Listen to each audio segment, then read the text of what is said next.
अच्छा सर, ये समझने के बाद कि डिसमेंटलिंग कॉस्ट होती क्या है और उसकी बेसिक अकाउंटिंग कैसे होती है, आए जी सर अब हम ये देख लेते हैं कि अगर ये इम्पेयरमेंट के साथ मिल के आ जाए तो क्या हालात वाक़यात होंगे और आपको किन चीज़ों को मद्देनज़र रखना है। सही जी, फोकस होकर देखिएगा। मैंने किया ये कि मैंने उसी इलस्ट्रेशन को जो अभी इससे पहले करवाई क्लास में कंटिन्यूटी में रखा है ताकि आप उसको ईजिली ग्रिप कर पाएँ, क्योंकि आपको एक फिनोमेना, एक मैपिंग है उस सवाल की। आइए जी देखते हैं।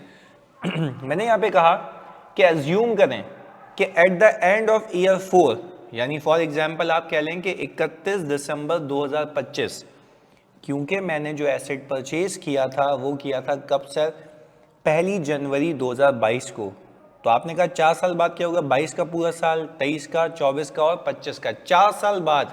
वो कह रहा है आपको पता लगा कि ड्यू टू टेक्नोलॉजिकल एडवांसमेंट आपके एसेट की वैल्यू क्या हो चुकी है, कम हो चुकी है, क्योंकि मार्केट में एक इससे बेहतर तरीन एसेट या प्लांट आ चुका है जिसकी एफिशिएंसी ज़्यादा है, जो प्रोडक्शन भी ज़्यादा कर रहा है, जिसकी वजह से ये लग रहा है कि आपका एसेट क्या हो चुका है, इम्पेयर। तो this is one of the impairment indicator.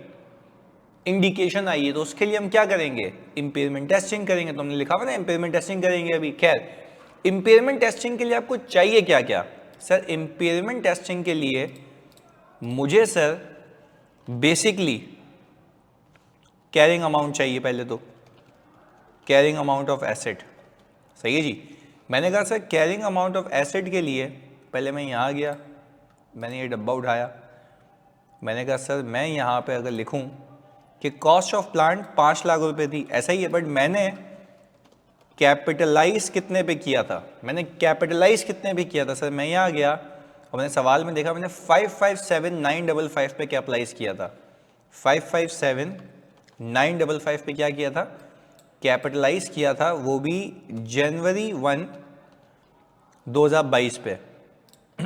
अच्छा जी, फिर मैंने कहा मैं इसको अगर देखूं तो ये कितने साल डेप्रिशिएट हो चुका होगा सर? आपने कहा ये डेप्रिशिएट हो चुका होगा 4 साल। तो मैंने कहा इसकी carrying amount as at 31 December 2025 कितनी दिखती है मुझे? तो मैंने कहा सर आए देख लेते हैं कितनी दिखती है रुपीस। और ये कैसे निकाली होगी सर? हमने सिंपली यहाँ पे कैलकुलेशन करते फिर वह डब्बे में लिख देंगे। मैंने कहा कैरिंग अमाउंट निकालने का तरीका ये है कि सर आपने कॉस्ट ऑफ एसेट रखी, सही है जी, जो कि ये थी 557955, ऐसा ही है। आपने इसको 10 सालों से डिवाइड किया होगा, 10 ईयर्स।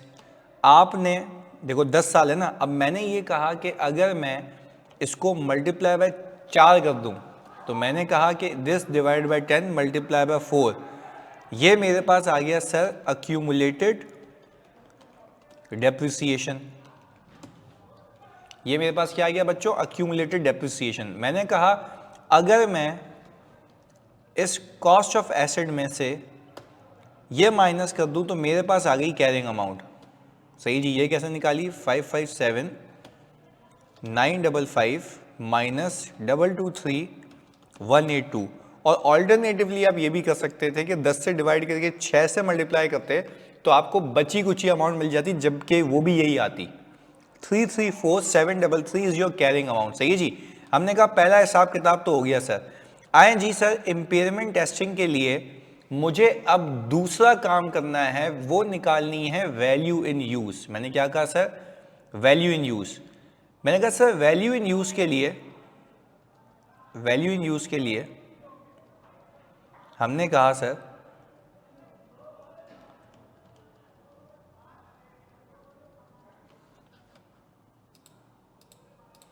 वैल्यू इन यूज के लिए मुझे क्या चाहिए, cash proceeds to generate, cash proceeds to from sale of units, और outflow necessary to generate sales. मुझे क्या चाहिए भाई, outflow necessary to generate sale. यानी सर मुझे ऑल टुगेदर सर एक तो कैश प्रोसीड चाहिए जो बेचने से आएगी, और मुझे चाहिए आउटफ्लो जो कि नेसेसरी होंगे सेल्स को जनरेट करने के लिए। तो मैंने कहा लेट्स, मैं यहाँ पे एक हाइपोथेटिकल एग्जांपल बना रहा हूँ, मैंने कहा कि भाई ये मेरे पास कोई 1,45,000 आ गया। सही है जी। मैंने कहा सर इसका, तो ये मैंने अपनी सेटिंग की हुई है, ये मेरे कैश फ्लोज आ गए। सही है जी। अच्छा फिर अगेन मैं ये इसमें प्रिज्यूम कर रहा हूँ, मैं अज्यूम कर रहा हूँ कि इसके अंदर कोई पुराना रिसीवेबल नहीं है, कोई पुरानी इन्वेंट्री नहीं है, कोई फाइनेंसिंग कैश फ्लोज नहीं है, नथिंग, कोई इंटरेस्ट विंटरेस्ट का चक्कर नहीं है इसके अंदर। ये पाक साफ है, what to include what not to include सब हुआ हुआ है इसके अंदर। सही है जी। ये हो गई यहाँ तक की कहानी, ये हो गई यहाँ तक की कहानी। अच्छा अब फिर यहाँ पे अगर मैं कैश फ्लोज को देखूँ तो पहली चीज़ मैं देख रहा हूँ यहाँ पे, आपको नहीं लगता कि इस एसेट के कितने साल बाकी है? Remaining 6 years. मैंने कहा सर ये है हमारे रिमेनिंग 6 ईयर्स और लाइफ चेंज नहीं हुई, तभी मैंने बकाया 6 साल रखे। अच्छा जब लाइफ चेंज नहीं हुई तो मुझे पता है छठे साल के आखिर में एक और खर्चा भी तो है, आउटफ्लो।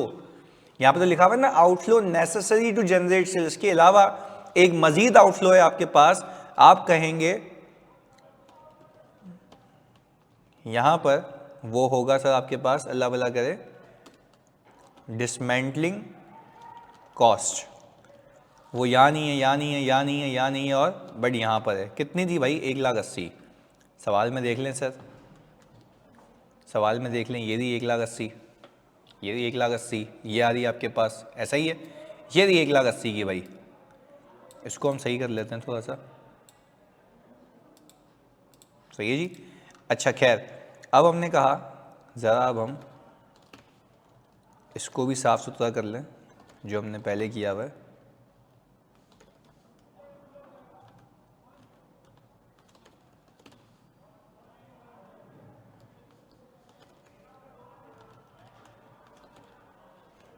ये हो गया जी ऊपर का हिसाब किताब। चलिए जी, हमने कहा कि सर ये माइनस करना है। अच्छा जब मैं अब इसको टोटल करूं तो मेरे पास आ गई ये सर नेट कैश इनफ्लोस। अगर what to include what not to include होता वो अपनी जगह प्रिवेल करता। ये बात याद रखिएगा अपने भेजे में। मैंने कहा सर ये हिसाब किताब चल रहा है। अच्छा अब मैंने क्या किया, present value at the rate of 12% ले ली। अच्छा मैंने कहा कि सर इसकी प्रेजेंट वैल्यू ले लूँ एट द रेट ऑफ 12%, कितने साल पीछे ले आऊँ? 6 साल। मैंने कहा इसको मैं 6 साल पीछे ले आया, इसको 4 साल, इसको 3 साल, इसको 2 साल, इसको 1 साल। मैंने कहा कि सर अगर मैं इसका सम करूं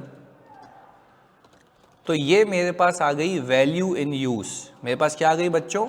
वैल्यू इन यूज। पर अब देखो इस पूरे सिनेरियो के अंदर डिसमेंटलिंग का काम यहाँ पर था आखिर की चौरंगी में, ये रहा इधर, यहाँ पे डिसमेंटलिंग का काम था। यहाँ पे क्या था बच्चों? डिसमेंटलिंग का काम था। क्यों डिसमेंटलिंग का काम था? क्योंकि मैं ये कह रहा हूँ सर, क्योंकि मैं ये कह रहा हूँ कि आखिर में मेरा आउटफ्लो है ना, तो मैंने उसको यहाँ पे कंसिडर किया।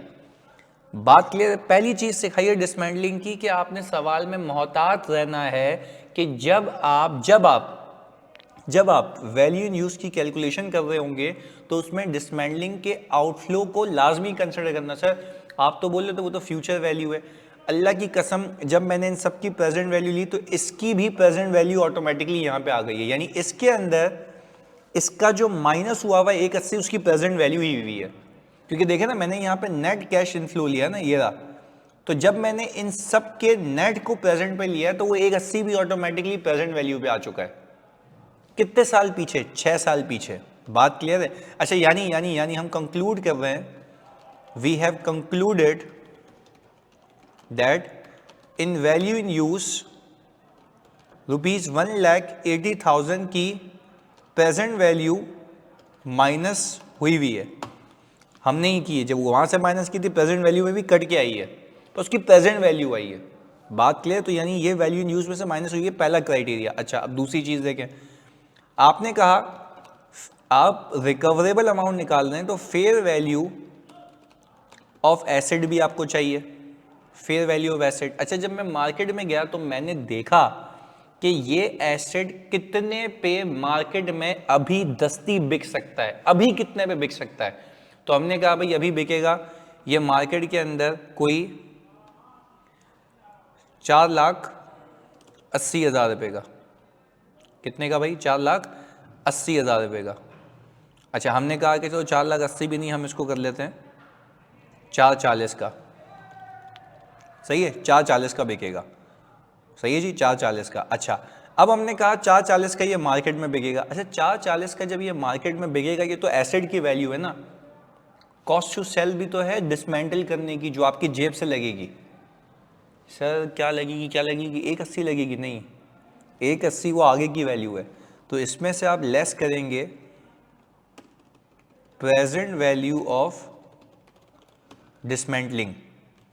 क्या लेस करेंगे, present value of dismantling. Sir 1,80,000 minus करेंगे, नहीं, याद करें यहाँ पे मैंने बनाया हुआ था, ये जो वैल्यू है ना, ये वाली 91,193 वाली, ये यहाँ से माइनस कर देंगे आप, ये यहाँ से माइनस कर देंगे। अच्छा, मैं इसको 4,20,000 कर देता हूँ, सही है ना, बल्कि 4,20,000 भी नहीं, मैं आपके लिए कर देता हूँ, कोई अल्लाह वाला करे, 3,80,000 फेयर वैल्यू बस मैंने चेंज कर दी अपने हिसाब से। अच्छा, अब सर ये इसमें से माइनस क्यों कर रहे हैं, fair value less cost to sell. अगर आप ये देखें, अगर मैं इस 1,80,000 को 1.12 की पावर 6 करूं, 1.12 की पावर 6 करूं सिर्फ इस 1,80,000 को, तो देखें यही अमाउंट आती है। क्योंकि आज अगर आप देखें, आप तो रिकवरेबल अमाउंट निकाल रहे हैं ना, कि इस एसेट को या तो बेच के या तो यूज करके कितने होंगे।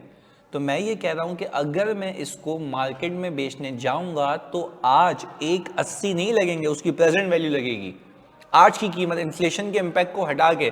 तो मैंने कहा सर डिसमेंटलिंग को आपने यहाँ पे भी कंसिडर करना है, उसकी प्रेजेंट वैल्यू पे, वो ये आ गई, मैंने यहाँ से कटा दी, तो ये आ गई हमारी fair value less cost to cell.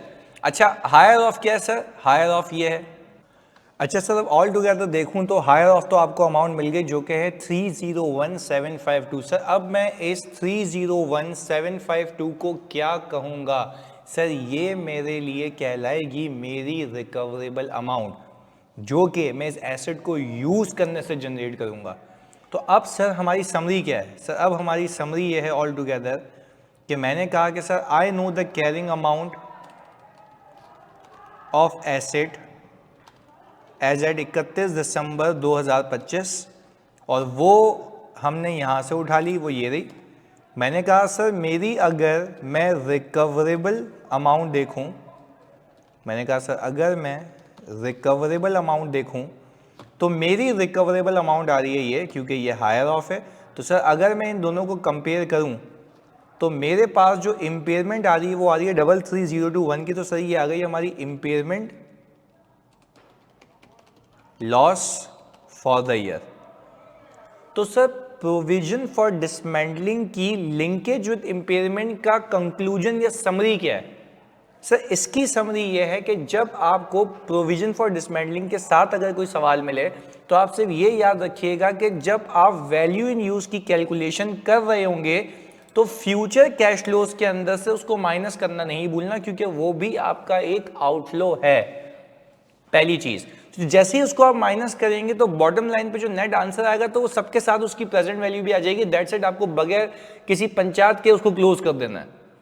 अब इसको एक स्टेप अगर और आगे लेके जाऊं तो मैंने कहा जब fair value less cost to sell की बात करेंगे तो अगर आपको फ्यूचर की वैल्यू दी हुई है तो please make sure and keep in your mind कि आपको उस डिसमेंटलिंग कॉस्ट की आज की वैल्यू इसमें से माइनस करनी होगी, क्योंकि आप आज डिसाइड कर रहे हैं कि अगर मैं इसको मार्केट में बेचने जाऊंगा तो मजीद जेब से पैसे कितने लगेंगे, तो नेट रिकवरेबल अमाउंट मिलेगी तुम्हें। और जब आपको दोनों अमाउंट्स मिल गई, you need to pick the recoverable amount that is higher of value in use and fair value less cost to sell, और उसके बाद आप उसको कंपेयर कीजिएगा सिंपली अपनी कैरिंग अमाउंट से।